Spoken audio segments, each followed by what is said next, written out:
সারা জীবন চলবে লক্ষ্মী ভাণ্ডার নিয়ে বড় ঘোষণা রাজ্যের মুখ্যমন্ত্রী মমতা ব্যানার্জি। বন্ধুরা, আপনারা যদি আমার চ্যানেলে নতুন হয়ে থাকেন সাবস্ক্রাইব করে পাশে রেখে দিবেন। লক্ষ্মী ভাণ্ডার নিয়ে ফের মুখ খুললেন রাজ্যের মুখ্যমন্ত্রী মমতা ব্যানার্জি। প্রশাসনিক বৈঠকের মঞ্চ থেকে তিনি জানান, এই প্রকল্প শুধুমাত্র ভারতের মধ্যে সীমাবদ্ধ নয়, সারা পৃথিবীতেই প্রথমে আমরা লক্ষ্মী ভাণ্ডার চালু করেছি, এমন মন্তব্য করেন তিনি বলেন, অনেকে এখন নানা প্রতিশ্রুতি দিচ্ছে, বলছে এটা দেবো অত টাকা দেব, কিন্তু এতদিন দিল না কেন? ভোট এলেই কথা বলে, পরে ভুলে যায়। আমরা প্রতিশ্রুতি দিয়ে দায়িত্ব পালন করি, কখনো কথা থেকে সরিনি। এই সভা থেকে তিনি জানান, উত্তরবঙ্গের জন্য একাধিক নতুন প্রকল্পের আর্থিক বরাদ্দ করা হয়েছে।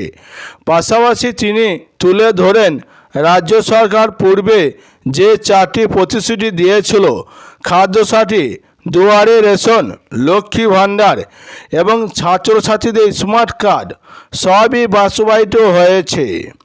2021 সালে নির্বাচনের আগে চালু হয় লক্ষ্মীর ভাণ্ডার।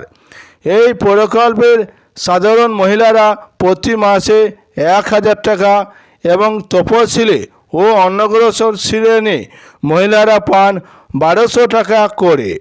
এ লক্ষ্য নারীদের আর্থিকভাবে স্বাবলম্বী করা। তবে এই প্রবণতা নিয়ে উদ্বেগ প্রকাশ করেছে সুপ্রিম কোর্ট। আদালতের মতে শুধু ক্ষয়রাতি নয়, মানুষের স্থায়ী উন্নয়ন ও স্বাবলম্বিতা নিশ্চিত করাই সরকারের দায়িত্ব হওয়া উচিত। তবুও মুখ্যমন্ত্রী সাফ জানিয়ে দিলেন, লক্ষ্মী ভাণ্ডার আমাদের গর্বের প্রকল্প, নারীদের সম্মানের প্রতীক, এটা বন্ধ হবে না, চলবে সারা জীবন। বন্ধুরা, এই ছিল আজকের লক্ষ্মী ভাণ্ডারের বড় আপডেট। ভালো লাগলে লাইক, কমেন্ট, শেয়ার এবং সাবস্ক্রাইব করে পাশে রেখে দেবেন।